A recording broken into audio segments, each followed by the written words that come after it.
자, 다른 뉴스입니다. 이 검찰이 이재명에 바짝 다가섰습니다. 다들 알고 계시죠? 많은 언론이 지금 이 검찰의 칼날이 이재명이 턱 밑에 닿았다 이렇게 표현을 할 정도입니다. 검찰이 이재명의 최측근인 정진상을 어제 15일 소환조사했습니다. 이 방송을 준비하는 동안 아직까지 정진상 소환조사 결과는 나오지 않았습니다. 정진상은 이미 구속된 김용과 함께 유동규 전 성남도시개발공사 기획본부장을 고리로 위례 신도시 그리고 대장동 개발 민간업자들과 깊게 유착된 자입니다. 언론이 추적 보도를 보면 그는 개발 사업과 관련해서 민간업자들의 이익을 극대화하기 위해 한몸처럼 움직였습니다. 개발업자와 한몸이 됐다. 그런데도 얼굴이 보이지 않는 한몸. 우선 드러난 것만 해도 성남시의 내부 정보를 화천대유 김만배와 남욱에게 전달해서 사업 선정자가 되는 걸 돕는 등 여러 편의를 봐주는 대가로 1억 원대 뒷돈과 향응을 받은 혐의를 받습니다. 거기에다 그는 대장동 개발 수익 중에 김만배의 몫으로 책정되어 있는 돈의 일부 428억 원을 김용, 유동규와 함께 받기로 약속한 것으로 검찰은 보고 있습니다. 이게 핵심적인 범죄죠. 이 정진상에 대한 신병 처리가 마무리되면 다음 수사의 타깃은 어디일까요? 다들 알고 계시죠. 언론은 정진상, 김용, 유동규 등 이재명의 측근이 취한 이득과 이재명의 연결고리를 찾는 일이 검찰 수사의 핵심이 될 전망이라고 합니다. 다음 타깃은 이재명이다. 말하자면 검찰은 정진상, 김용, 유동규 등 측근들의 이익은 곧 이재명의 이익으로 연결된다고 보는 것입니다. 이 3인방과 남욱 등 민간업자들의 공생관계는 최종적으로는 이재명의 정치적 성공을 위한 것이라는 판단입니다. 사실 이재명이 2010년 성남시장에 처음 당선됐을 때 위례 신도시 그리고 대장동 개발 사업은 핵심 공약이었습니다. 그러니 정치자금 조성 여부를 떠나 이재명으로서도 당장 2014년 성남시장 재선을 위해서는 공약 실현이라는 정치적 성과가 필요했던 것입니다. 결국 그런 이유로 3인방과 업자 간의 검은 거래는 성립한 것입니다. 검찰은 남욱 등 민간업자들은 이재명의 성남시장 재선을 위해 댓글 작업 등 선거운동에 가담하는 한편 비자금을 만들어 정진상, 유동규 등에게 선거자금으로 제공했다고 보고 있습니다. 결국 이 큰 저수지, 이 큰 덩어리는 감춰졌지만 이런 오랜 유착관계가 지난해 대선 국면까지 이어져서 김용의 8억 원대 불법 정치자금 수수 사건, 정확히는 8억 4,700만 원 정치자금 불법 수수 사건이 터졌다는 것입니다. 그러니 검찰의 최종 목표는 당연히 이재명입니다. 결국은 이재명이 이 같은 검은 거래의 궁극적 수혜자이자 또 한편 대장동 등 각종 사업의 최종 결정권자이기 때문입니다. 이재명이 설계하고 이재명이 결정했다. 바로 그 사건입니다. 그런데 돈은 민간꾼들, 업자들이 다 먹었다. 그 관계에 오락가락하는 사람들이 김용, 유동규, 정진상 그리고 저쪽에는 김만배, 남욱, 정영학 이렇습니다. 구조가. 결국 검찰의 이런 시각은 김용의 공소장과 정진상에 대한 압수수색 영장에 그대로 드러났습니다. 검찰은 정진상 압수수색 영장에 이재명을 무려 102회 언급하며 둘을 정치적 공동체로 규정했습니다. 정진상은 20년 이상 이재명을 보좌하면서 이재명에게 보고되는 모든 것을 관장했던 사람입니다. 한때는 변호사 사무장이라는 말도 있었고 또 그리고 이재명의 정치적 어떤 입지를 마련하기 위해서 모든 굳은 일을 다 했던 사람이 바로 정진상입니다. 이재명에게 보고되는 모든 것을 관장했고 이재명 역시 모든 결재문서나 보고서를 사전에 모두 정진상의 검토를 거치게 했다는 것입니다.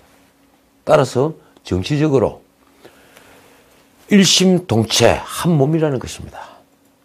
거기에다 언론 보도를 보면 검찰은 압수수색 영장에 2013년 이재명과 정진상이 위례신도시 개발사업 선정을 위한 모집 공고가 나가기 이전에 남욱 등을 개발사업자로 정해놨다. 이런 내용도 담았습니다. 이재명은 김용의 공소장에도 무려 57회 등장합니다. 이게 누구 공소장입니까? 이재명의 공소장이 아니고 김용의 공소장인데 이재명의 이름이 무려 57회 등장한다. 그러면 이재명은 김용의 뭐일까요? 바로 공범이라는 얘기입니다. 아니면 주범이고 종범이거나 말입니다. 그리고 이 공소장에는 남욱 등 업자들이 대장동 개발 추진 과정에서 이익을 극대화하는 데 필요한 각종 편의를 유동규에게 요구했고 이런 정진상을 거쳐 이재명에게 전달되어서 성남시 의사결정에 반영됐다는 내용도 있습니다. 검찰은 화천대유가 직접 시행을 맡은 아파트 단지의 용적률이 기존 180%에서 195%로 15%포인트 상향된 배경과 그리고 서판교 터널 개발계획 같은 초대형 호재성 정보를 사업자 선정 이후에 고시한 배경에도 이들의 유착관계가 작용했다고 보고 있습니다. 사업자 선정 전에 그런 걸 고시하다가는 너무 많이 몰려와서 위험해지니 말입니다. 그러나 이재명의 범행 개입이나 관여를 확인하려면 뭐가 필요할까요? 바로 정진상과 김용 등이 이를 진술해야만 합니다. 그런데 김용은 이미 입을 꽉 닫고 진술 거부권을 행사하고 있습니다. 정진상은 더 말할 것도 없습니다. 아마도 김용보다 더 입을 닫았을 것입니다.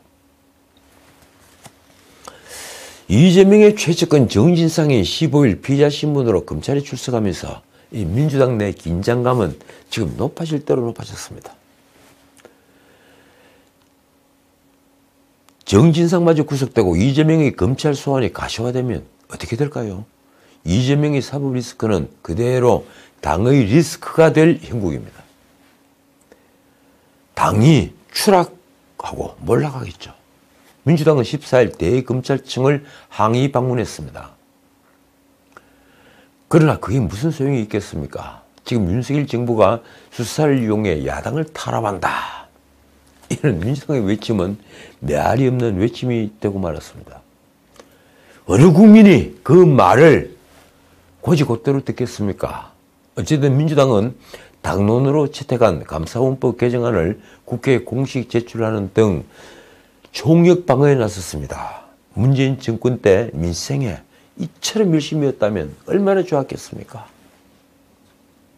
그러나 이 검찰과 감사원이 상거리 야당 탄압을 한다. 이런 프레임으로 벌인 여론전은 그런 민주당의 여론전은 전혀 먹히지 않고 있습니다. 사람들은 이제 대장동 뒤에 감춰진 저수지를 더 궁금해하고 그리고 몇십억 변호사비를 대납한 깡패가 그런 돈질로 얻었을 이익이 뭔지 더 알고 싶어합니다. 상방울 말입니다. 박범계, 박찬대, 김남국 또 그리고 김의겸 대변인입니까? 이들로 구성된 당 검찰 독재 정치 탄압대책위원회 이 긴 이름의 위원회가 대검에 전달한 입장문 내용은 이렇습니다. 윤 대통령의 뜻을 등에 업은 검찰은 편파적이고 왜곡적인 수사, 정치적 노림수를 품은 압수수색을 시도하고 있는데 야당 탄압이라는 목적만 있다. 그래 범죄 척결이 아니고 야당 탄압을 할 목적으로 지금 민주당과 이재명을 이렇게 옥죄고 있다. 이런 얘기입니다. 그런데 당이 이재명의 사법 리스크 총력 방어에 나선 것에 대해 솔직히 당 내부에 불만도 나왔습니다.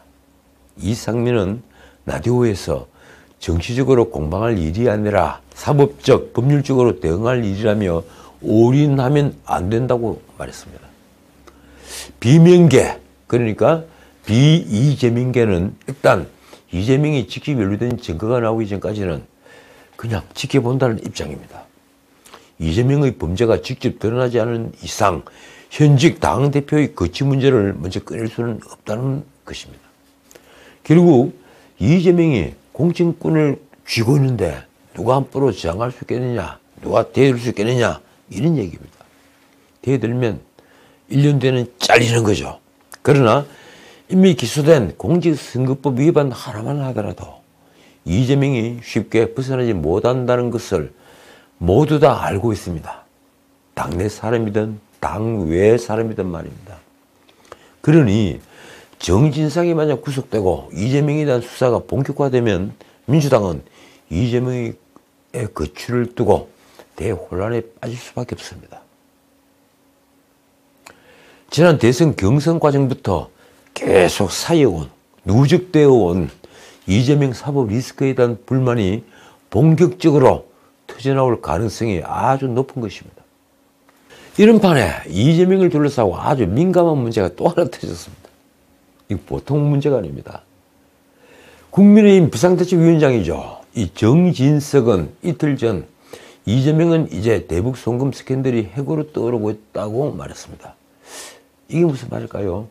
정진석이 13일 페이스북에 유엔 제재까지 무시한 이재명의 대북 송금 스캔들이라는 제목으로 올린 글 내용이 이렇습니다. 이재명의 경기도 아태협 상방울이 벌인 대북 송금 사건 윤곽이 거의 드러났다.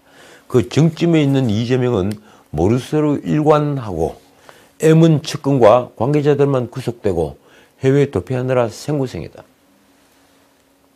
정진석은 2018년 10월 그 당시 이재명은 이화영 평화부지사를 북한으로 보내 경제협력을 추진하겠다고 밝혔다.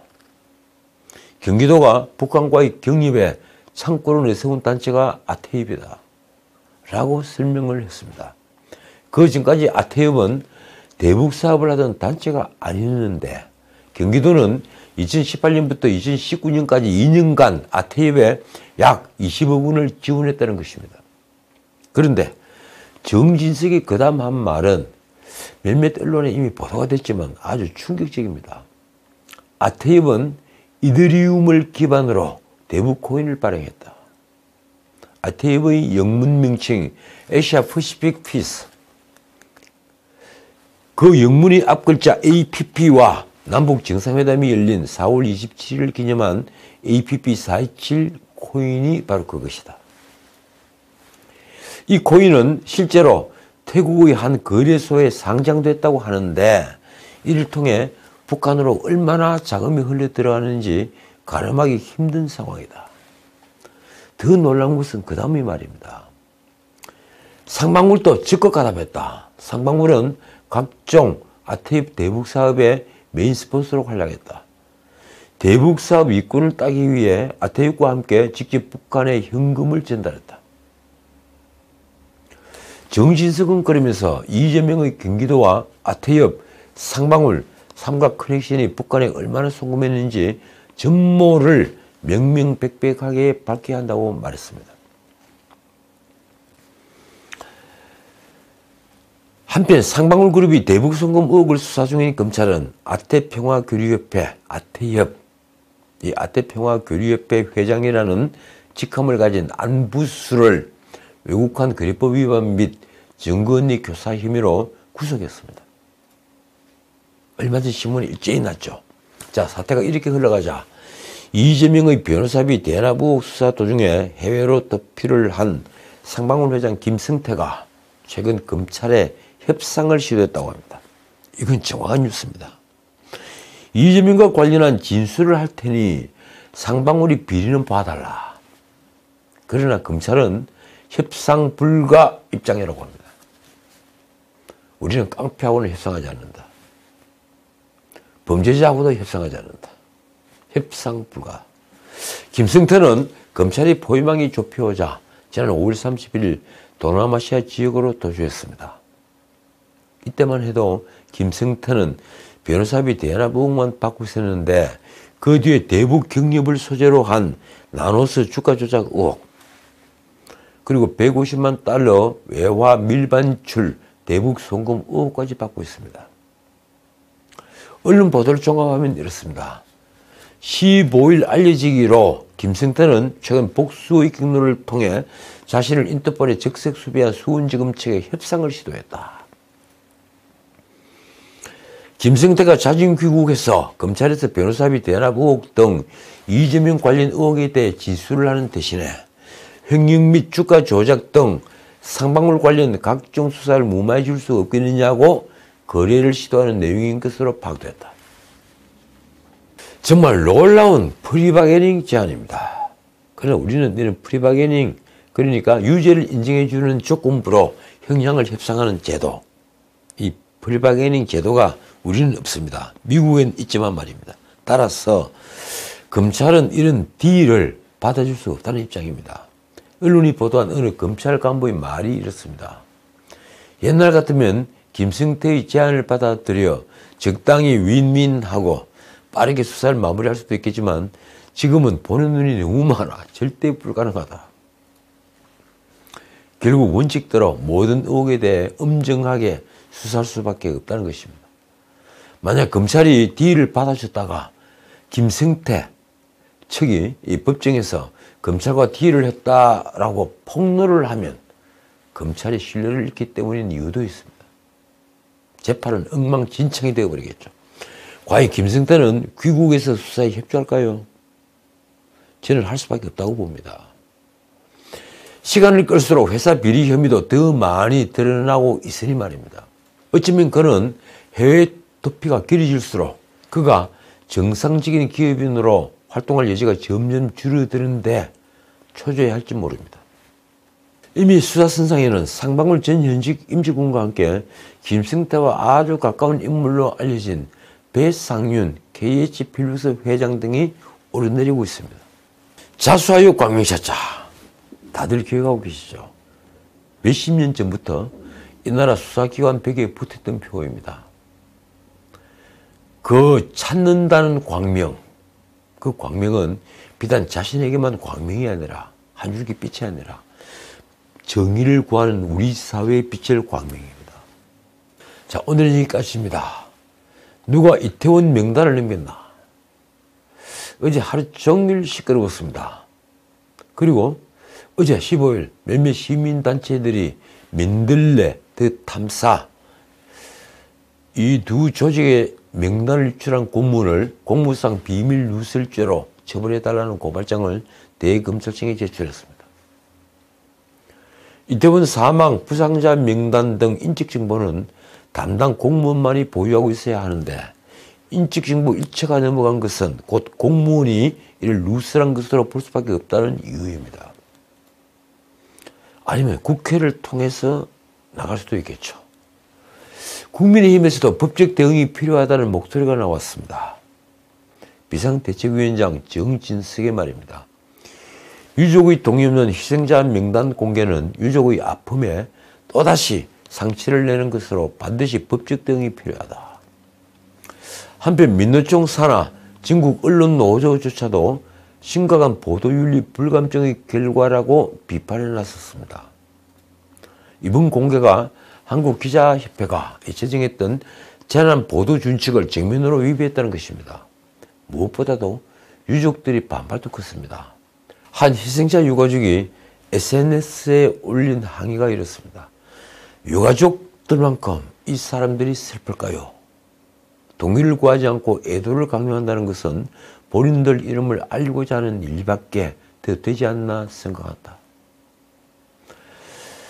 그렇습니다. 이거 무엇이든 목적이 순수해야 합니다. 그렇지 못한 일들은 아무리 선의를 위장하더라도 언젠가는 민낯이 드러납니다.